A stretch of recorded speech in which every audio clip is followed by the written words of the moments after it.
नमस्कार दोस्तों, knowledge universe academy से मैं हूं डॉक्टर आशुतोष मिश्रा।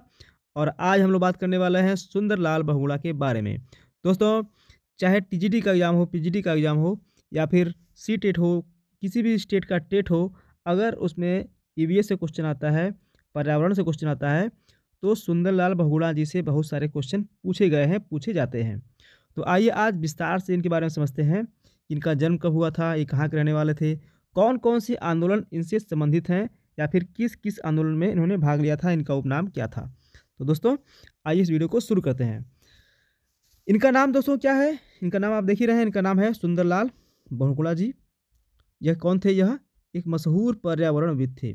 बचपन से हम लोग जब पर्यावरण पढ़ते आए हैं तो सुंदरलाल बहुगुणा जी का नाम हम लोग सुनते आए हैं। ठीक है, अब हम बात करते हैं इनका जन्म कब हुआ था।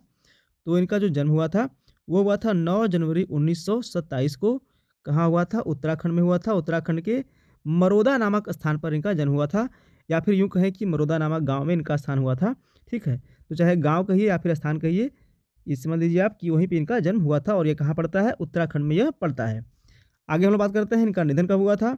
तो इनका निधन हुआ था अभी हाल ही में, 2 साल पहले, 3 साल पहले, 21 मई 2021 को ऋषिकेश में हुआ था। ऋषिकेश कहाँ पड़ता है? ये भी उत्तराखंड में पड़ता है। ऋषिकेश आपको पता ही होगा, देवों की भूमि ऋषिकेश, और यहाँ पे हरिद्वार वगैरह है, काफ़ी अच्छा वहाँ पे है। आप वहाँ जाएंगे, आपको एक अजीब और जो है असीम शांति की अनुभूति होगी। तो ऋषिकेश भी आप जाएँ, पर्यावरण के हिसाब से भी बहुत सही है और पर्यटन के हिसाब से भी जो है बहुत ऋषिकेश सही है, और धर्म के हिसाब से तो सही है ही। ठीक है, आगे हम लोग बात करते हैं। देखिए, इन्होंने एक 1971 में एक बहुगुणा जी ने 16 दिन का अनशन भी किया था, तभी से ये ज़्यादा लाइट में आ गए थे। ठीक है, हालांकि वो उसके पहले भी काम करते थे पर्यावरण के लिए, लेकिन सबसे पहला इनका अनशन हुआ था 1971 में, और तभी से इनको बहुत से लोग जानने लगे कि भाई ये भी कोई है, ये भी पर्यावरण के लिए काम कर रहे हैं। अब इनको एक संज्ञा दी गई है। संज्ञा क्या है? वृक्ष मित्र की।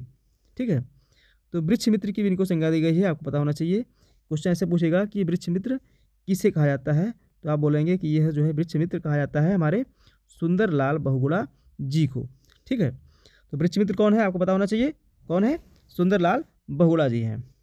इनका जन्म कब हुआ था आपको पता ही चल गया, 1927 में हुआ था। मृत्यु कब हुई थी? 2021 में हुई थी। आगे हम लोग बात करते हैं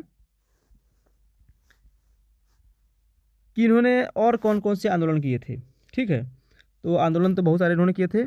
इसके साथ ही इन्होंने 1990 में, आप देख सकते हैं, 1990 में इन्होंने टिहरी बांध का विरोध किया था। जब टिहरी बांध का निर्माण हो रहा था तो इन्होंने टिहरी बांध के निर्माण का विरोध किया था, क्योंकि उससे इनको लगता था कि उससे पर्यावरण की हानि होगी और पानी का बहुत शॉर्टेज हो जाएगा। बहुत सारे मतलब कि पानी ही का ही बात नहीं था, उससे बहुत सारी बातें थी जो कि इन्होंने रखा था, लेकिन वह बाद में टिहरी बांध जो है बना। ठीक है, आगे है अन्य पर्यावरण आंदोलन, मतलब कि कौन कौन से आंदोलन से ये संबंधित रहे हैं। तो उसकी अगर बात करें तो देखिए, इसमें दिया हुआ है बिश्नोई आंदोलन। तो लेकिन बिश्नोई आंदोलन से ये संबंधित नहीं थे, क्योंकि देखिए ये जो सन दिया हुआ है 1700 है, यह थोड़ा सा गलत लिखा हुआ है। तो बिश्नोई आंदोलन से संबंधित कौन था भाई? तो बिश्नोई आंदोलन से संबंधित थी हमारी अमृता देवी। एक अमृता देवी हुई थी, वो भी पर्यावरणविद थी। हुआ क्या था कि राजा ने महल बनवाने के लिए, उस समय 1700 में कोई राजा था, उन्होंने कहा कि भाई सब पेड़ पौधों काटो। तो इन्होंने कहा नहीं नहीं नहीं काटने हम देंगे। उन्होंने आंदोलन किया था। किसने किया था? अमृता देवी ने किया था। तो बिश्नोई आंदोलन का संबंध इनसे नहीं है। आगे देखिए, हम बात करते हैं 1973 में इन्होंने चिपको आंदोलन में भाग लिया था। चिपको आंदोलन देखिए, नाम से ही स्पष्ट है, पेड़ पौधों को काटा जा रहा था। तो पेड़ से इन्होंने जो है, पेड़ से जो है चिपक जाते थे, या फिर इनके जो इनको मानने वाले थे, इनके जो और भी जो है इनके साथ चलने वाले लोग थे, सब लोग पेड़ से चिपक के कि भाई पेड़ मत काटो, और पेड़ को बजाते थे। इसीलिए इसका नाम पड़ गया चिपको आंदोलन। ठीक है, अगला आंदोलन का नाम है साइलेंट वैली बचाओ आंदोलन। इसका भी संबंध इन्हीं से है, यह हुआ था 1978 में। देखिए, चिपको आंदोलन से बहुत सारा क्वेश्चन आता रहता है, चिपको आंदोलन से भी आता है और साइलेंट वैली बचाओ आंदोलन से भी होता है। चिपको आंदोलन हुआ था 1973 में, जबकि साइलेंट वैली बचाओ आंदोलन हुआ था 1978 में। एक बहुत ही महत्वपूर्ण आंदोलन जो है हुआ था, जो कि हुआ था 1982 में, जंगल बचाओ आंदोलन। ये भी इन्हीं के प्रतिनिधित्व पर जो है निर्देशन में हुआ था। ठीक है, सब चीज़ें हैं। आगे हम लोग देखते हैं, ये है अपिको आंदोलन।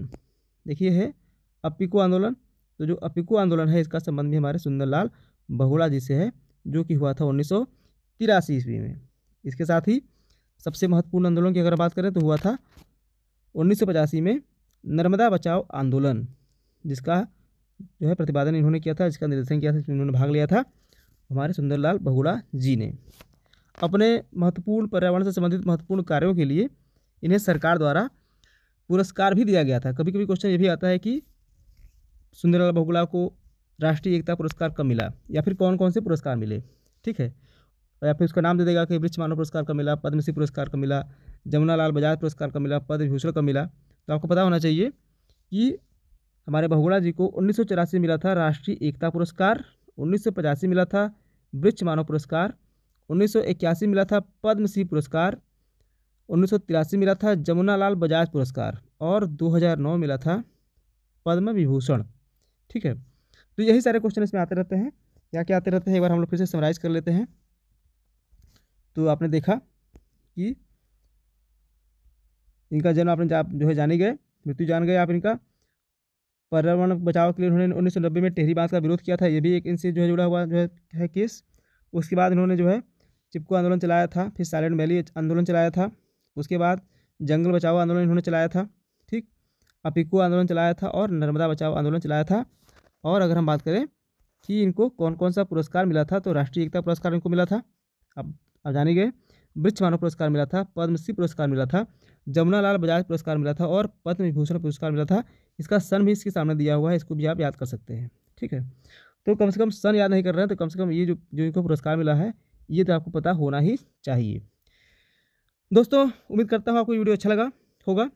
इस वीडियो को लाइक करें, शेयर करें और इस चैनल को सब्सक्राइब करना बिल्कुल ना भूलें।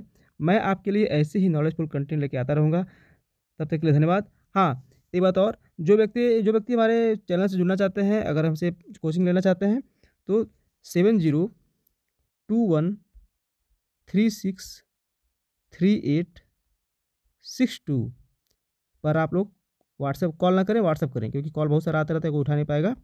तो व्हाट्सएप करें, आपको पूरा बता दिया जाएगा क्या फ़ी है, क्या सब कुछ है। फ़ी बहुत ही कम रखा गया है, आप जुड़ें, आपका लाभ होगा। मिलते हैं नेक्स्ट वीडियो में दोस्तों, तब तक के लिए धन्यवाद।